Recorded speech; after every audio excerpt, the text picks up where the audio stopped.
Do a little question and answer session because I get lots of good questions, and I actually created a little easy to use. Oh, I don't know if it's showing here. Little question thing so that people can ask questions. Boom, right there. Hopefully you can see that. Wait, no, that's not working. Okay, I was trying. Where did it go? Well, got a question, but what are you going to do with it? Oh, that's not going to work. Okay, well, I'm going to just edit this right now then. Question. Oops. Oh my goodness. Now everything is going crazy. Question. pbmd.co/question. So if you go to pbmd.co/question, you can ask your question. There we go. Lock that so it doesn't disappear. Okay, here's what we're going to do. We're going to answer questions, and hopefully this is helpful. And if you have questions, you can drop them in the comments. I can kind of see them in the comments quite easily. And if we don't get to one, then leave it for another day, or just use the question forum link thing, and then I'll make sure that when I do have a question come in, that I respond to it and do a reel or a live like this or something else, and then I'll try and send you a message. I try and text people when I get their questions done because they're usually waiting for an answer, and so I like to help by getting those questions answered. So we're just going to get started. Any advice for a strong-willed child who doesn't want to obey his parents or preschool teachers? Strong-willed children are very normal, and it can be very difficult to handle strong-willed children because they're strong-willed. And sometimes the thought is, well, we should try and break their will so that they do and obey and do what we tell them to do and what we want them to do and everything like that. And I think that's just bad advice in general and not a good way to look at it. It's, well, okay, there's a lot of strong-willed people out there that do a lot of great things, but we can work on being more patient. We can work on being more flexible. Oftentimes, strong-willed children want to feel in control. Everybody wants to feel in control. And so the way to help strong-willed children to feel in control is to give them control when it's appropriate.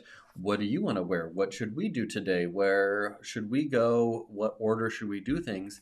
And then when they exert their control in a positive way, comment on it. Wow, you did a really good job of picking. Thanks for choosing that we're going to go to the zoo today. That was quite fun. Help them feel like they have power and control. And then when you, as the parent, need to have the power and control, you say, I know that you really like to wear this Spider-Man outfit, but we're going to church, and so why don't we pick between these two? You've exerted some control, you've remained consistent, you've remained patient, and you have still given some control and some choice. I know that you'd really like to wear your Spider-Man outfit. Can't wear that to church. So we're going to wear this or this instead. You pick. Wow. Okay, now let's get a snack before we go. What do you want to have for a snack? You give them a lot of opportunities to have control and have choices, and then they're okay when you, as the parent, have to then exert a little bit of control yourself and be in charge and set those boundaries in place. Consistency is key. Patience is key. Not losing your cool is key when you're able to. And then when you do lose your cool or when you're not patient, you can reflect back on that to your child. Hey, I got really upset earlier. You were really stomping your feet. You were angry and you were demanding that you wear your Spider-Man outfit, and we were running late and I lost my temper. I was not in control, and I'm sorry for that, and I'll try and do a better job. Now, next time, what can we do to make things go more smoothly, and figure that out together? Well, you really like to wear your Spider-Man outfit, but we can't wear that, but maybe we could listen to some Spider-Man music in the car on the way to church. That would be an option. That would be okay. I would try that for strong-willed children, is don't try and break their will, but use it to their benefit by letting them have control when they're able to, making them feel good about having control when they're able to, and then reining it in when you need to be in control. Okay, the next question. When should my child go to the dentist? Just turned 2. I was told 3. Friends with younger kids told to go before 2, so I was panicking. Going to the dentist is important. If you look at the pediatric dental literature, they say as soon as the first tooth erupts, or in the first, like around age 1. I think that's totally appropriate. I will say as a caveat, dental care is expensive, and in this country you have to pay for it yourself often. And so I would suggest getting your child on your dental plan if you're able to before going to the dentist. Sometimes that means 1, sometimes that means 1.5, somewhere in there. Some dentists always they're non-pediatric dentists don't like to see them until they're like 3 and they can be calm and everything like that. I think it's important if you're able to start before then because it gets them comfortable with the idea of going to the dentist and then there's less anxiety and less worry about it. And they can be preventative and early in talking with you about proper tooth hygiene, proper teeth care, when to expect certain teeth to come in, what to do if you chip a tooth or a tooth gets bonked really hard or something like that. There's a lot of good preventative care in that age. So I would say, I mean, it's nothing to freak out about. It's not a dental emergency to have not gone to the dentist by the time your child is 2 or even 3, but it's a good practice in general to try and get them on your dental insurance so that those visits are covered and then taking the dentist between 1 and 2.5 is what I typically tell parents. The earlier the better, but there is some wiggle room when it comes to going to the dentist in that first couple of years of life. And great pediatric dentists will really be your biggest advocate for getting into the dentist and making it a positive, uplifting experience. I mean, they really want it to be successful. They want you to come back on a regular basis and get your child's teeth taken care of. They don't want it to be stressful or anxiety provoking for the child, nor for the parent. So if you feel like you're not getting that, find a pediatric dentist. They do such a fantastic job. And I just love being able to partner with them in taking care of kids' teeth and everything. Okay, the next question is, oldest son 11 has a hard time controlling emotions. Smallest thing will end with the biggest screaming on the floor tantrum. Is that normal? Okay, what we hope is that as children get older, they're better able to handle things that come their way. And as adults, same. Like, I think most adults are always trying to get better at handling things in a more, controlled manner. And that's something that we expect children to do over time as well. Now, if they're always ending up on the floor in tantrums, then we probably need to spend a lot of time working when we're not in tantrum mode on what are we going to do if things don't go our way, and how are we going to handle this if things aren't going quite right.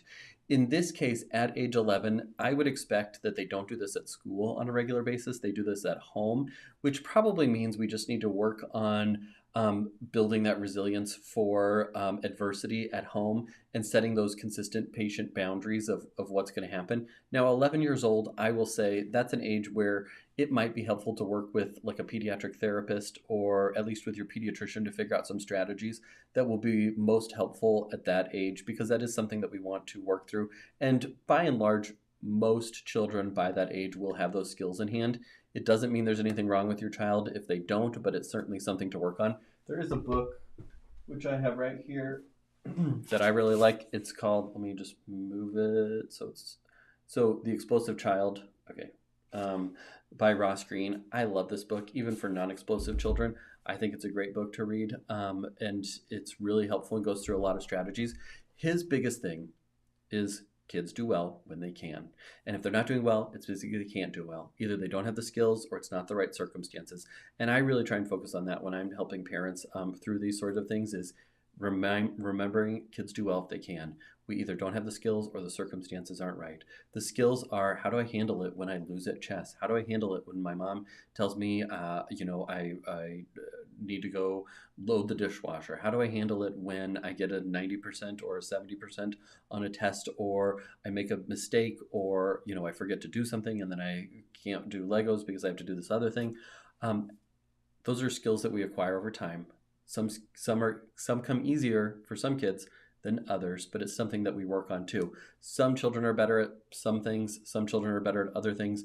I think of, different athletic abilities. Like, I'm not a fast runner by any stretch of the imagination.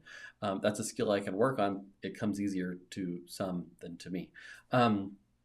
And then circumstances. The circumstances have to be right too. We have to have skills and we have to have, circumstances. If we're hungry, tired, if our bucket is empty, if it's been a long, hard day, we're not going to be able to do the same things well that we would do if those circumstances were better. So taking those both into consideration is the skills and the circumstances. And then sometimes it helps to work on setting them up. I know you always have this kind of meltdown after school. Maybe it's because you're hungry. Maybe we should have a snack after school before we do homework, before we do jobs, before we have all those things, on our plate that we have to do is let's fill that bucket. Let's fill the bucket of emotionally connecting before we correct or ask for something like that. We have to have skills, we have to have circumstances. Both make a difference in terms of being able to tolerate the slings and arrows that life throws our way.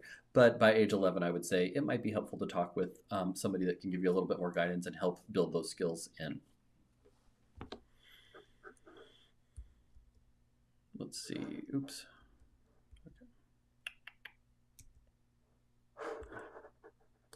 Next question. Thoughts on melatonin for 3.5 and 6-year-old. I've read and tried all the tips and tricks. My 6-year-old has always struggled to turn off her mind and sleep. My 3-year-old has been an absolute nightmare since she cut out naps. It often takes 2+ hours. Okay. The question of melatonin is a very common question, and it's often somebody told me I should do melatonin, my sister-in-law puts her kids on melatonin, or the neighbor said you just got to do melatonin, get them to sleep. And I've talked on other videos in the past about melatonin, and I don't think there's anything wrong with melatonin, but I think it's a third line strategy. The first thing you're going to do is have a really consistent sleep schedule and consistent winding down to bedtime. That doesn't mean we're watching a show and then getting in bed and expecting to fall asleep, or playing video games, or having those things in our room, or having screens in our room. The first thing we're going to do is have a really consistent going to bed ritual where we're able to calm our body and our mind down. Because if you're watching a really, exciting, scary movie, if you are playing video games, if you just came in from throwing the frisbee and running around the yard and are just expected to hop in bed, close your eyes, and drift off to sleep, it takes time for our minds and our bodies to wind down and prepare for bedtime. And so we just need to set up a really good, long off ramp to the day so that we can get to bed.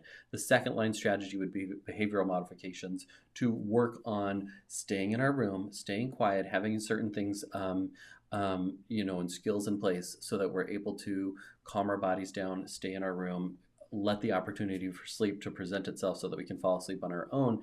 And sometimes that takes some working with your pediatrician or a therapist, or getting help with your child's sleep. I have a sleep course called Mighty Sleepers where we kind of walk through that for toddlers and bigger kids too.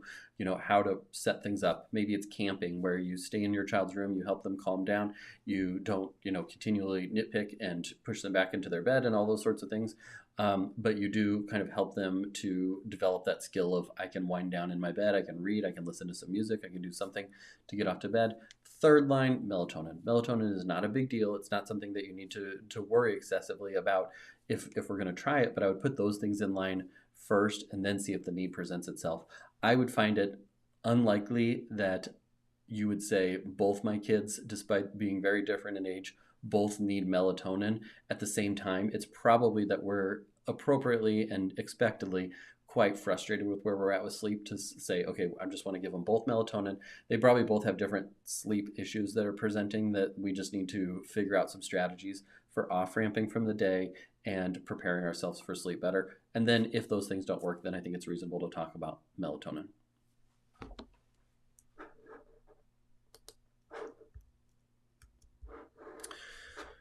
Okay, 9-month-old baby gags and vomits every time anything other than purees is tried. Is this normal? What can we do? It's quite normal between 6 and 11 months of age to still have a lot of gagging with foods. Now, sometimes it's because we're still doing purees, and maybe we've moved on from purees from a developmental standpoint. You don't have to like sit on purees until we get to the point where we can move on from there. If they don't like purees, if purees aren't going well, it might just be that they don't like that texture, and you can still try other more solid sorts of foods. You can do kind of like baby-led weaning-esque stuff where you give them a piece of banana that they can pick up and eat on their own, and perhaps that will go over better. So I would experiment a little bit and see, but I think a lot of parents worry that they have to master purees before you can move on to other things, when in reality you can skip purees altogether and be totally fine. So I guess my suggestion would be, first and foremost, if things aren't going well or you're having more significant issues, you should always talk with your pediatrician or a speech therapist or occupational therapist about feeding issues. But by and large, I think at this age it's very normal to choke and gag as we're trying new foods and new textures. And what it often takes is simply trying different things rather than getting stuck on, we have to master purees before we can move on to other foods. Okay, let's do one more question. I got so many questions that I would like to work my way through as many as possible. Oops, I already did that one. Is there such a thing as too much sleep? 9-month-old sleeps 14 hours at night and 4 hours of day naps. So that's like 18 hours per day. I've never seen him awake. Good question. Okay. Can your baby sleep too much? Typically, it's not an issue with sleeping too much in terms of is there some sort of medical issue. Now, if they're, really sluggish, if they're fatigued, something along those lines, if they're having trouble breathing, obviously that's something you're gonna bring to your pediatrician and say, hey, can we evaluate this because this doesn't seem normal. Overall, if they're just sleepy and they take nice long naps and then they're up and playful and cheerful and happy and then they just crash again, I think that's quite normal. We've had children that have been like that at our house too. We have 6 kids, and so I kind of try and think back on like what's been our experience. We've had some that have been quite sleepy. We have some that still take naps. I mean, we have the benefit, we homeschool, and so they're able to have nap time after they get done with their school day if they need it. But some take naps on the regular still, and so some kids and some families just have sleepier children, and that's totally fine and nothing to worry about. Taking 2 2-hour naps per day and then sleeping well at night, I would say, unless you have some medical concern, then I think that's normal, and I would just kind of enjoy the time that you have awake and enjoy all that good sleep that they're doing so that you can get the stuff that you need to done, including sleeping for yourself. Okay, I will do one more question today and then we'll do some more tomorrow. Okay, 4.5-year-old still refuses poop in the potty, but great with pee for years now. He has no accidents, just asks for pull-ups, starting TK, which probably must mean like some sort of pre-kindergarten thing. Should I not offer pull-ups? Was trying to wait for him, but he's so stubborn. Okay, oftentimes, peeing in the potty, pooping in the potty are two separate things that don't always get accomplished at the same time. Actually, often they don't get accomplished at the same time. Usually, peeing in the potty comes first, and then if they're going to have issue, then pooping in the potty comes later. Couple different things to think about when it comes to difficulty pooping in the potty. One, it might be that they've had poor experiences in the past with it because they've been constipated or had pain. And so making sure they're not constipated is important so that it's easy for them to have a daily soft poop. And then two is setting up the circumstances for it to happen, and then some sort of reward until they've really mastered that concept of, okay, he usually poops after lunch. He asks for a pull-up after lunch or after dinner, after breakfast. Instead of a pull-up, we're going to give him an iPad, put him on the potty, tell him not to throw the iPad in the potty, and then give him some time to sit there and have the opportunity to poop, because we know that it's typically this time of day. So we're going to set up the opportunity for success. We might have to sit in the bathroom with him and watch, Bluey or whatever we're watching on the iPad. I mean, you can do a book too, but let's be honest, most kids will do best with an iPad or screen or something like that. If it's a bigger thing, then the likelihood of, it falling in the toilet is lessened, which is why I said iPad instead of my phone. I would not give your toddler your phone to sit on the potty with. But what we know is that we have to practice that. We have to get good at that. And so make sure they're not constipated. Give them plenty of opportunities. Give them some rewards. Talk about it at dinner time that night if they were successful or they just sat on the potty and pooped. But all of that is pretty normal. If it's becoming a big issue, take 2 weeks off. Instead of like, give me a pull-up, just put the pull-up somewhere you can find him and he can take care of that himself of going and putting a pull-up on. Give it a couple weeks and then reassess. There's no time urgency. I mean, everybody wants them poop potty trained as soon as possible for all the reasons that you would think of. But by and large, this will come with time. But if there's a lot of pressure on it, if it's causing strife for him, if it's causing strife for the family, take 2 weeks. Don't talk about it at all, and re-present the idea in a couple weeks with the iPad or something like that. Make sure they're not constipated, and then you should be able to go from there. Okay, I'm going to do one more question because there was another potty-related question here that I'm going to pull up. Oh, there it is, right here.